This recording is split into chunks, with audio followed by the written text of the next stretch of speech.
Ողջույն 24 TV-ին շարունակում է աշխատանքը, տաղավարում այսօր իմ հյուրն է Հայակվե ազգային քաղաքացիական միավորման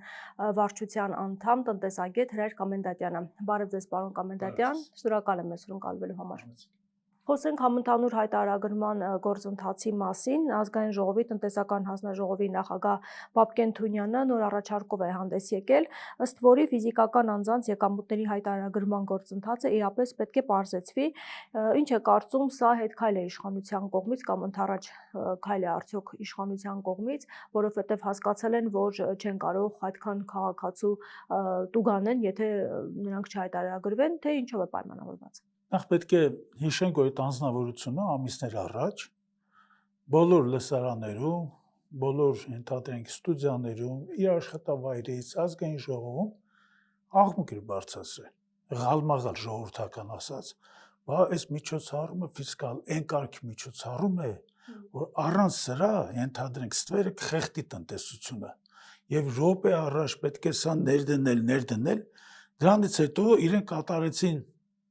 պետական ռեսուրսների ծախսերը որոնք էին, բազմաթիվ հարյուրավոր սեմինարներ, պետական ծառայողները բոլոր ենթադրենք ստուդիաներում գնում էին, կոկորդները պատռում էին, որ սա շատ կարևոր միջոցառում, ընդ որում իրենք անպայման շեշտում էին, որ իրենք ուսումնասիրել են բոլոր հնարավոր ենթադրենք առաջավոր փորձերը, կլինի ասիական, կլինի ենթադրենք եվրոպական, եւ անպայման սա պետք է ներդնել եւ պատկերացրեք, որ տնտեսությունը նոր դրա ներդնելուց հետո կշնչի։ Բնականաբար ամիսներ անց, ընդամենը 5-6 ամիս անց էլ, այս անձնավորությունը հիմա մեզ գալիս է, պնդում է, որ մենք գործ ունենք չինական, այսպես ապրիլակերպի մի տարեդ, երբ որ չինացիները ասում էին ստեղծենք դժվարություններ եւ հերոսաբար հաղթահարենք։ Լսի, այն կեր, եթե դու չէր ուսումնասիրել թեման, հազարավոր մարդկանց ինչի համար այս թեմային խառնեցիր։ Եթե դու թեմային չէր… Բայց Բաբկեն Թունյանը չէր որոշել դա։ Բաբկեն Թունյանը քաղաքական այն թիմի անդամն է, որտեղ որոշումներ կայացնում են 1 կամ 2 քիչ թե շատ խելացի մարդիկ, մնացածը ազգային ժողովում դա հստակ դակումեն ասում է թեման։ Ես վստահ եմ, որ ազգային… Բայց Փաշինյանն էլ էր բավականին ոգևորված։ Այո, Փաշինյանը էլ ավելի ոգևորված էր։ Facebook-ում գրում էր, թե ամեն անգամ քանի մարդ է հայտարարագրել։ Այո, նա ընդ որում ասում էր, որ մայիսի 1-ը միջև վերջնաժամկետ էր սահմանված օրենքի պահանջներով։ Նա ասում էր, որ սա վերջին դեպքն է, սրանց հետո իր բառապաշարը, չեմ ուզում այդ բառապաշարը օգտագործեմ, ասում էր, որ ներում բեկում չի լինելու, ես կարգի բաներ եմ խոսում, մինչև նոյեմբերի 1 հետաձգեցին, բայց ինչ պարզվեց։ Պարզվեց, որ առնվազն 630,000 Հայաստանի Հանրապետության հպարտ եւ գիտակից քաղաքացիներ այդ միջոցառումը ֆիսկալ մերժել են։ Այո, իրավական նիհիլիզմը սրանք բարձրացեցին այն մակարդակի, որ այդ գործընթացի մեջ ներգրավեց առնվազն 500,000 մարդուց ավելի մարդ։ Եվ ընդ որում,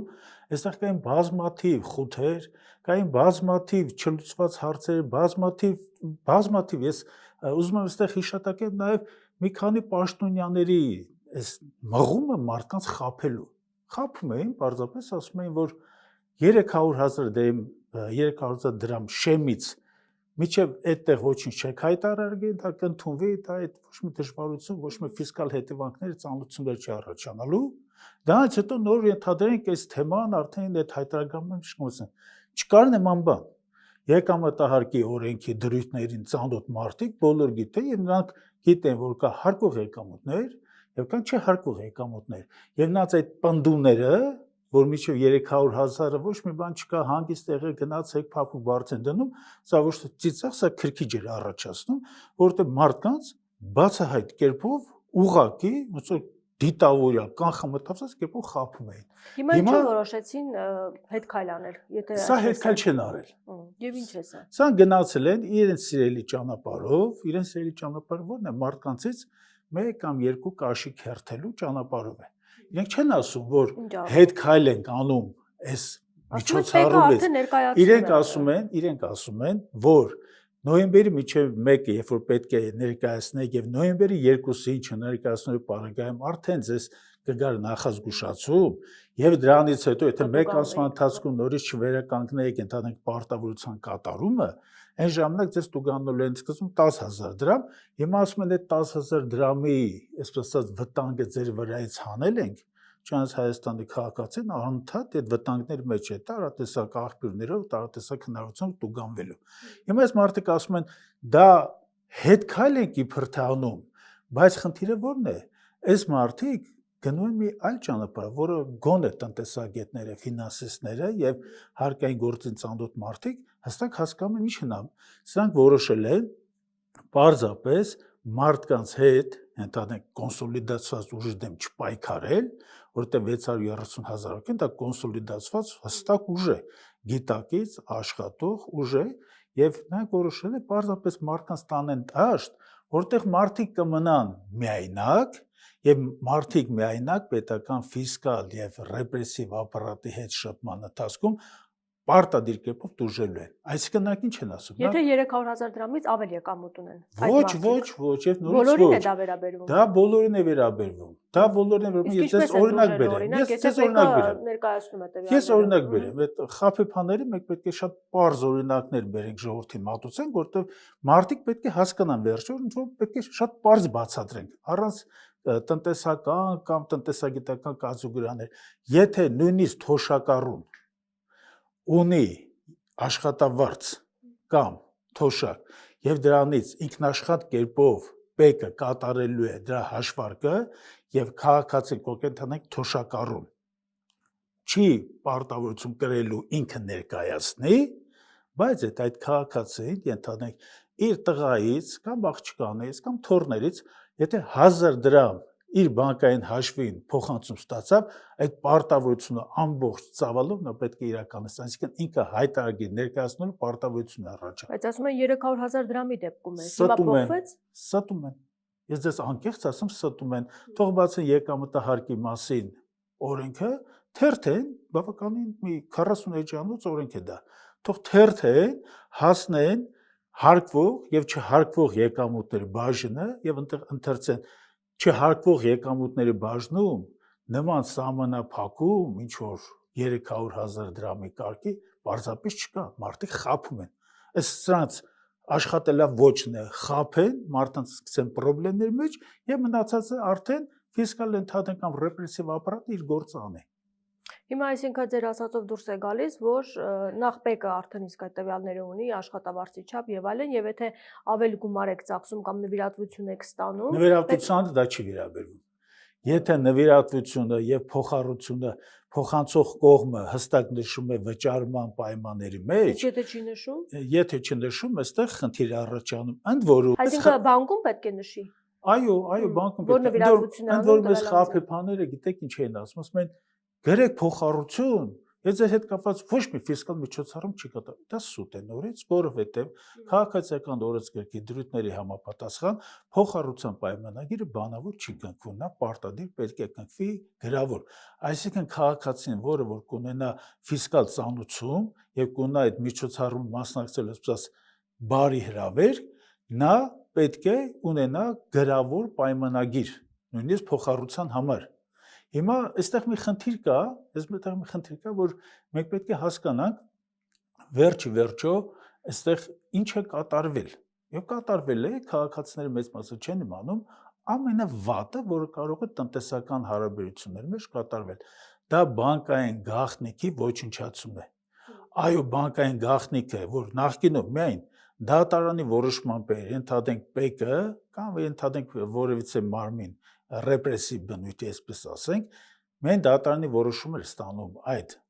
քաղվածքը, հնարավորություն է ստանում, հիմա մարդկանց պարտադրում է, որպեսզի մարդիկ իրենց ավտոմատ համաձայնությունը տան, որ բանկային գաղտնիքի վերաբերյալ օրենքը փաստացի դասական իմաստով այլևս չգործի։ Այս խարդավանքի, այս խաբեության հիմքը հենց բանկային գաղտնիքի օրենքի եւ դրույթների նենգափոխումն է։ Հիմա դուք խաբեություն եք համարում այս գործը։ Միանշանակ, ընդ որում ես ձեզ ասեմ, ճանաչելով այս մարդկանց ձեռագիրը, աշխատանքի ոճը,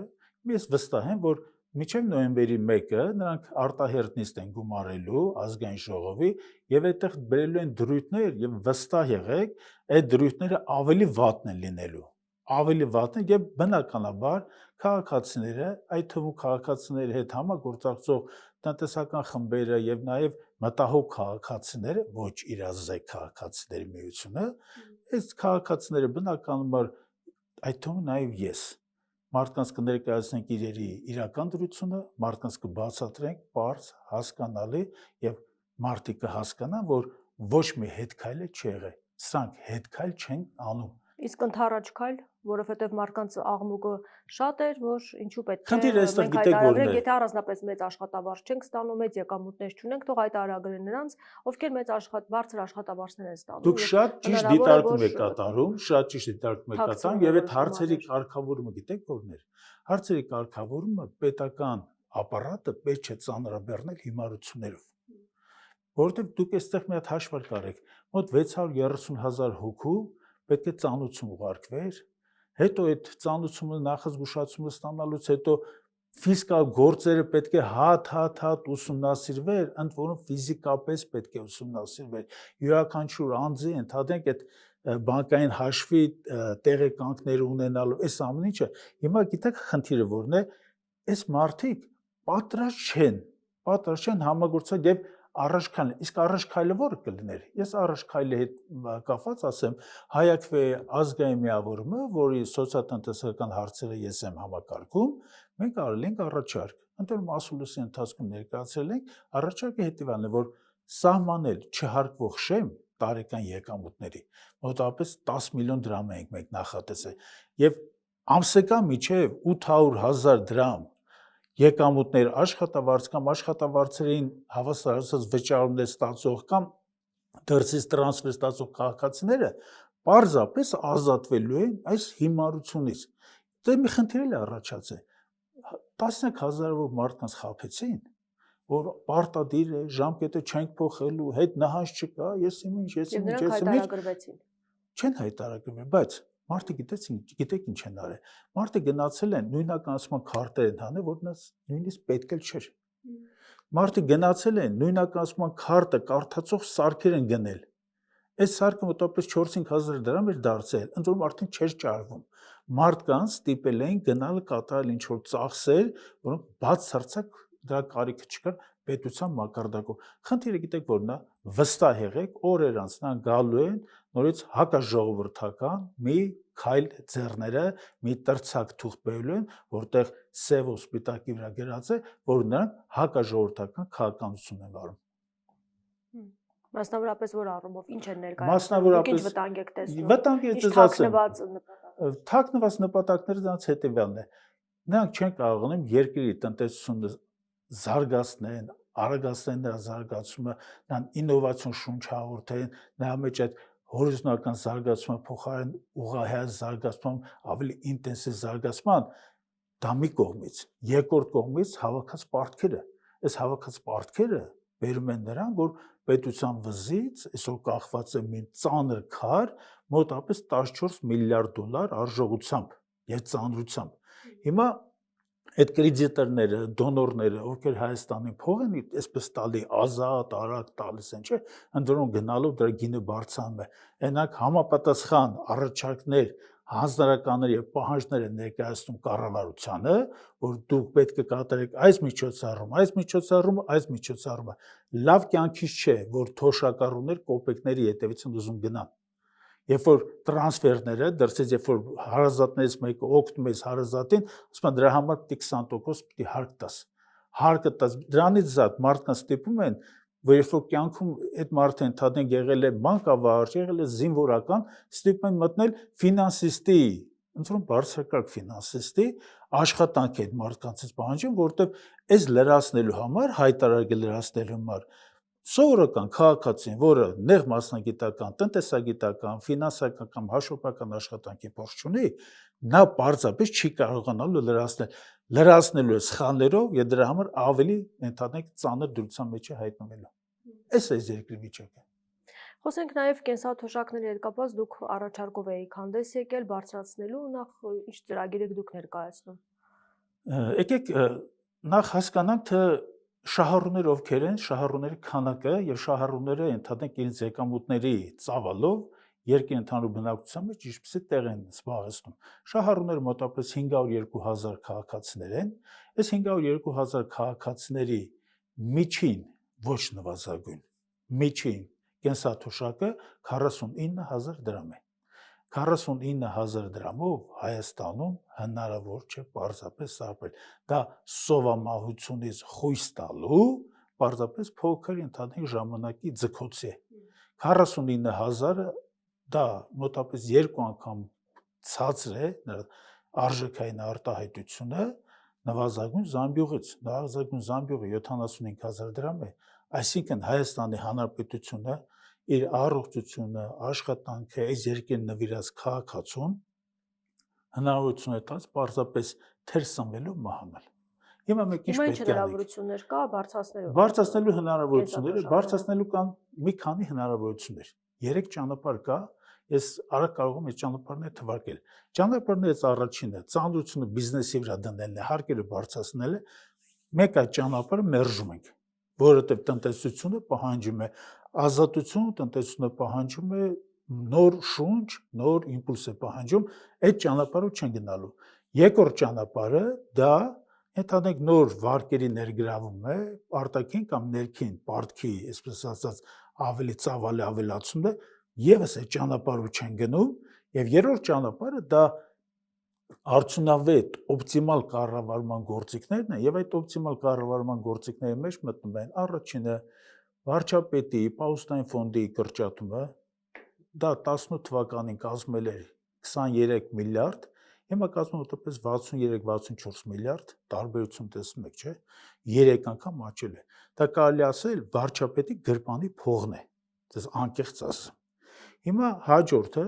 այդ ռեպրեսիվ բնույթ կրող ընդհանրենք ծառայություններ մատուցող զանազան դատարանների, քննչականների, դատախազությունների,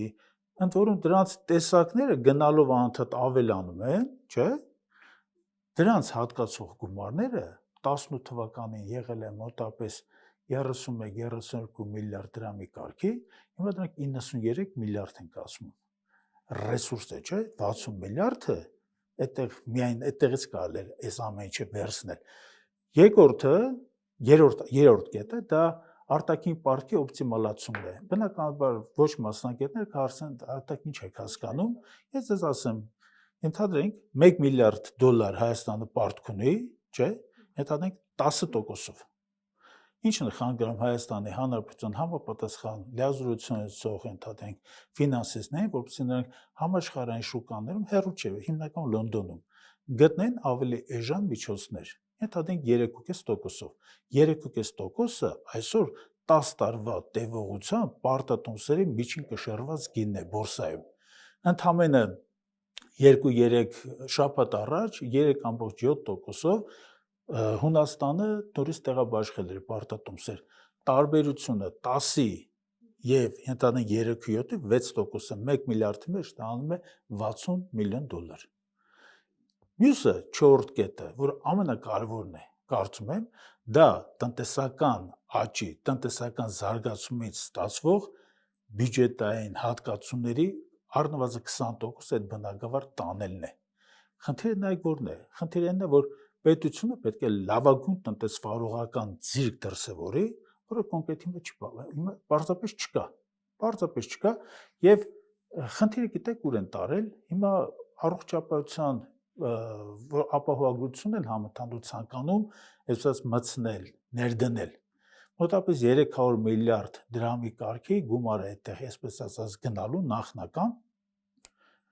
Մենք ում ենք բուժելու սոված մարդուն։ Մարդուն, որ շոտ չունի, մարդ որի տանից դուրս չի կարողանում գա, մարդ որ դեղատան դրամոտից ետ է դառնում, որտեղ գումարը չի բավարարում, այդ 300 միլիարդը նորից հանվելու է տնտեսությունից, չէ՞, մենք առաջարկում ենք այլ բան, մենք առաջարկում ենք առնվազն 175 միլիարդ գումար հատկացնել, այդ թվում թվարկած 4 ընդհանրենք հիմնական առենցիր ճյուղերից, չէ,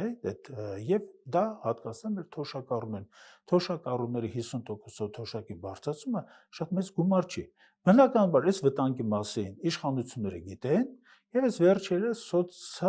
սոցիալական հարցերի եւ աշխատանքի նախարար կա, անունը չեմ էլ ուզում տամ, սա Արսեն Թորոսյանը։ Երևի, դրանք բոլորը նույն մարդիկ են։ Դրանք բոլորը նույն դեմքով, նույն բովանդակության, նույն պարունակության մարդիկ են։ Դա ոչ տարբերություն առանձնակի չկա։ Սա եկել էր ազգային ժողով եւ կառավարություն, որովհետեւ գիտեք ինչ էին արել։ Տարվա սկզբին այն կարգ էին վատ պլանավորել, որ քեշբեքի գումարը, որ քաղաքացիներն ասում են, ձեր թոշակները դուք քեշբեքով կարող եք բարձրացնել։ Հոկտեմբեր, նոյեմբեր, դեկտեմբեր ամիսների համար քեշբեքի գումարը սպառվել էր։ Դուք պատկերացնում եք խայտարակությունը որտեղ է։ Պլանավորումը այս ամբողջ տարին 4 երամսյակ ունի։ Դուք փաստորեն պլանավորում եք ընդամենը 3 երամսյակ։ Հույսը հավանաբար գիտեք որն է եղել։ Առանձնակի նաև այդ մարդկանց անհատական կերպարը հաշվառ համար հույսը եղել է դրանց, որ մտածեն մարդիկ կմեռնեն։ Կմեռնեն, չեն օգտագործի իրենց քարտերից։ Ընդ որում խաբեությունը բերել են հասել այնտեղ, բա մեզ ձեզ հնարավորություն տա, որ դուք փող աշխատեք, ձեր թոշակը ինքներդ բարձրացնեք։ Հաշվարկ ենք անում, հաշվարկը վերում է, որ 3000-3500 դրամ լինելու։ Լավ, ասեցիք, ասում եք ստվերի դեմ եկեք մեզ օգնեք, պայքարենք, բա աշխատավարձ ստացող ֆիսկալ լիազորություններով անձիկ ինչով զբաղվեն։ Երկրորդ, քաղաքացին, ենթադրենք թոշակառուն, որը որ գանված է անկողնում, այս անձնավորությունը ոնց է գնալու առևտրային տարածքներից անկանխիկով առևտրանի, կարող եք ասել, իհարկե չի կարող։ Գյուղական վայրերում, որտեղ քեշբեքի հնարավորություն է, ենթադրենք պոստտերմինալներով չկա, մարդիկ հիմնական մեծև են առևտուր անում, չէ՞, այդ ոնց են կանելու, էլի պատրաստ չեն։ Ես մի հատ ուրիշ բան ասեմ, ես մարդիկ գնացել են իրենց լիազորությունները փորձում են դնել մարդկանց գլխին, որ մարդիկ չբողոքեն, չասեն, չկոնսոլիդացվեն։ Հիմա մենք այդ 50%-ը, երբ որ ասում ենք պատրաստ ենք, պետք է աշխատենք, բարձրացնենք, մենք դրա եւ եկամուտի ռեսուրսներն ենք տեսնում հնարավոր, եւ հնարավոր միջոցառումներ ունենք մշակած, ընդ որում ցանկության դեպքում այսօրից կարող ենք ենթադրենք, եթե լծակներ ունենք իշխանական, այսօրից այդ գործընթացը կսկսենք։ Մի կարևոր հարց էլ կա այդ թեմայի շուրջը, դա ինդեքսավորման հարցն է։ Նայեք, մարդիկ ստանում են 49000 դրամ միջին թոշակ, բայց գները ամեն տարի աճում են, ընդ որում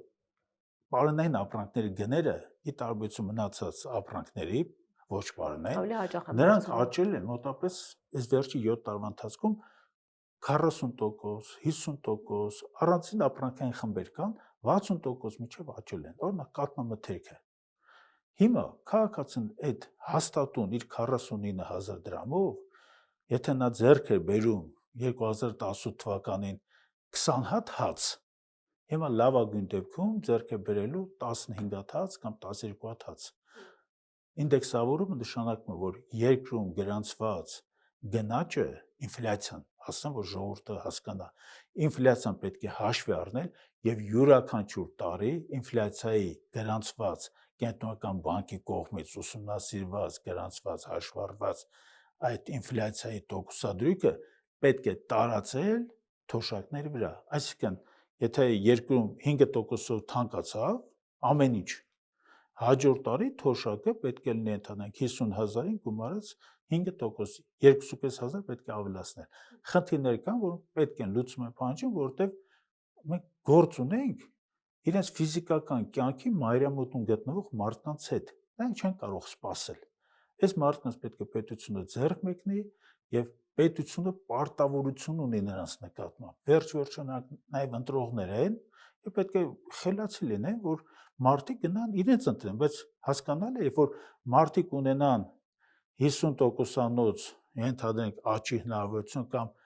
այդ մեր հիշատակած 3000 դրամի համեմատելու եզրը, բնականաբար մարդիկ չեն գնալու այդ Արսեն Թորոսյանի ասածը հետևից կամ նրան չեն պաշտպանելու ապագա ընդհանրեն գործընթացներին։ Հիմա դուք այս առաջարկները, որ ներկայացրել եք, որևէ արձագանք կա իշխանության կողմից։ Ես ձեզ ասեմ, որ մեր աշխատանքը որոշակի արդյունք է տվել։ Այո, որոշակի արդյունք է տվել։ Մենք մոտապես 20 օր առաջ ասուլիս հրավիրեցինք Հայաքվե միավորման կոորդինատոր Ավետիք Չալաբյանը, ես եւ մեր Դավիթը Հակոբյան, նախկին սոցիալ ծառայության երկար տարիների վաստակաշատ աշխատող եղել, բավականին բարձր պաշտոններով, ներկայացնել ենք այս հարցը, ներկայացնել ենք առաջարկները, բնականաբար իշխանությունները դրան չեն արձագանքում, բայց իշխանությունները հասկացան, որ բանը բանից անցել է, եւ այդ հետ վճարի 12%-ից մինչև 20% բարձրացնելու այս առաջարկով իրենք որ եկան կառավարություն, սա նշանակում է, որ նրանք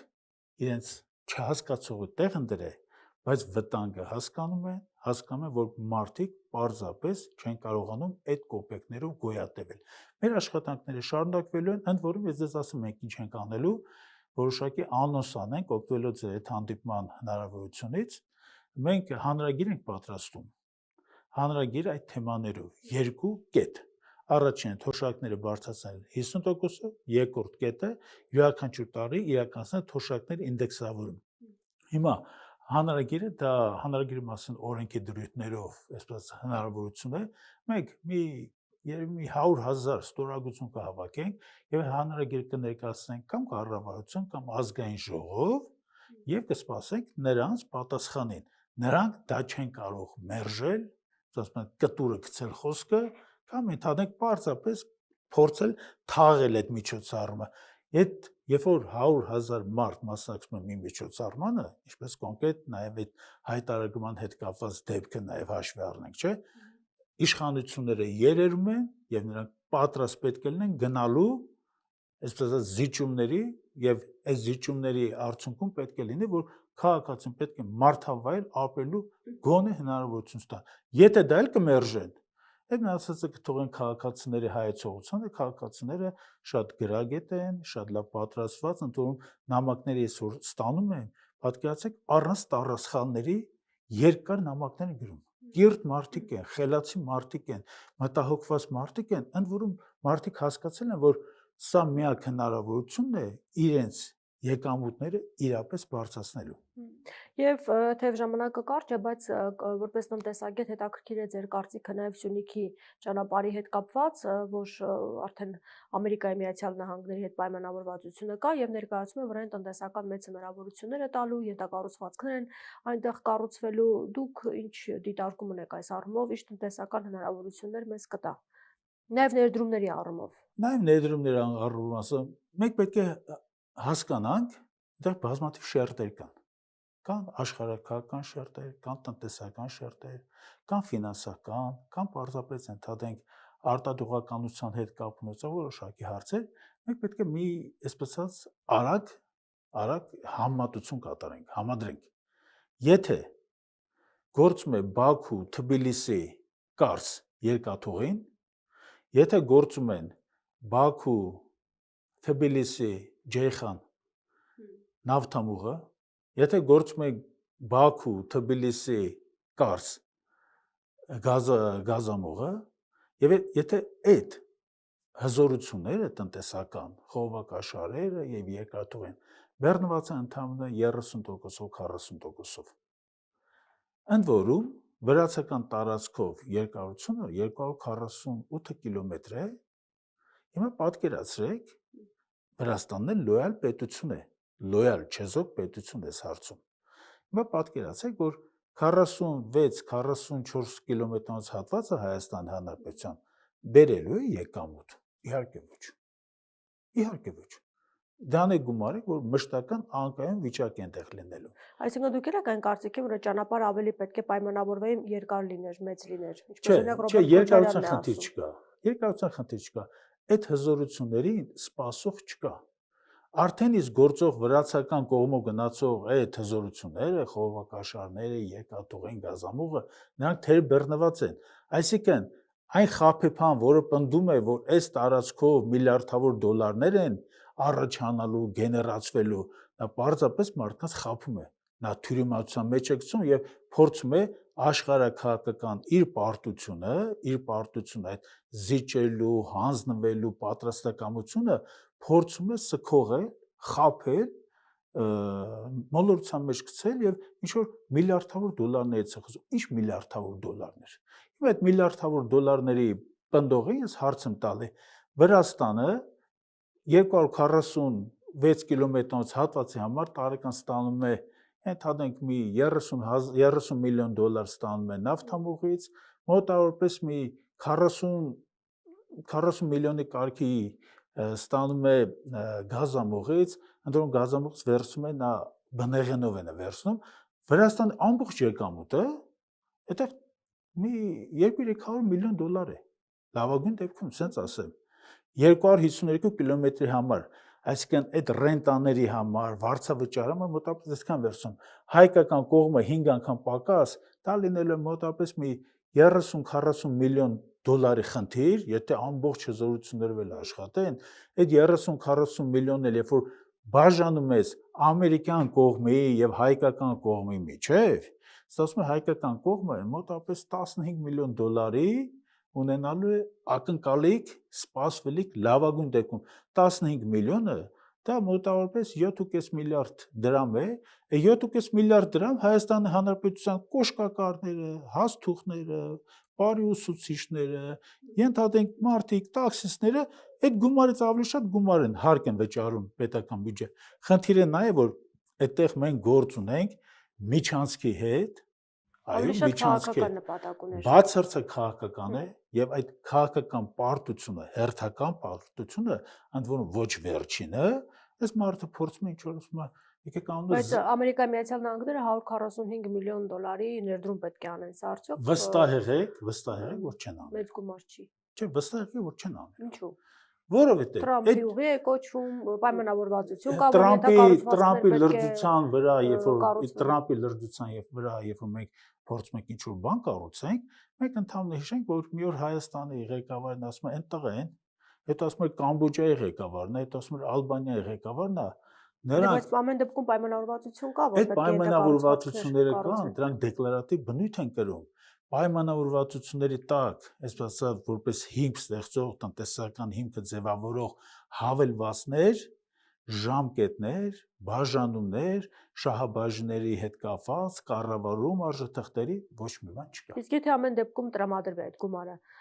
զգալի գումար է, բավարար է այդ ծախսերը հոգալու համար, այդ ենթակառուցվածքները կառուցելու համար։ Այստեղ խնդիրները գիտեք որն են, խնդիրներն այն, որ մենք դեռևս չգիտենք այդ միջանցքի իրական լայնությունը։ Առանցին աղբյուրներ պնդում դա 6 կիլոմետր է, 6 կիլոմետրը դա տարածքի հանձնում է, ահռելի տարածքի։ Այնտեղ մենք ենթադրենք մի երկաթգծի մի փոքր շերտ չենք հանձնելու, ենթադրենք 50 մետր ենթադրենք լայնությամբ։ Խնդիրները այստեղ շատ կան։ Այդ 145 միլիոնը հարցերից ամենավերջինն է։ Կարևորը մենք պետք է հասկանանք, այստեղ ադրբեջանցի զինվորականին կամ Ադրբեջանից դեպի Նախիջևան տեղափոխող ռազմամթերքի ենթադրենք տրանսպորտը հայկական կողմը ստուգելու թե չի ստուգելու։ Այստեղ եթե մենք անխոչնդոտ այսպես անցնելու հետ կապված, անցումի հետ կապված, ճանապարհի հետ կապված հարցը, որ մենք բերում ենք քննարկում, դա մենք որ այստեղ այն կարգի վտանգներ կան, որ այդ ամերիկյան կողմից ներդնելիք ենթադրենք 140 միլիոն դոլարը ոչ մի բան է, այստեղ խնդիրը շատ մեծ է, շատ աշխարհակական եւ մեր ինքնիշխանության համար է։ Ես ես անկեղծ ասեմ, Հայաստանի Հանրապետության 1 քառակուսի մետրը 143 միլիոն դոլարից թանկ արժի։ Շնորհակալ եմ զրույցի համար։ Համեցեք։ Զրուցակիցս Հայաքվե ազգային քաղաքացիական միավորման վարչության անդամ Հրայր Կամենդատյանն էր։ Շարունակեք մեզ հետևել, կհանդիպենք։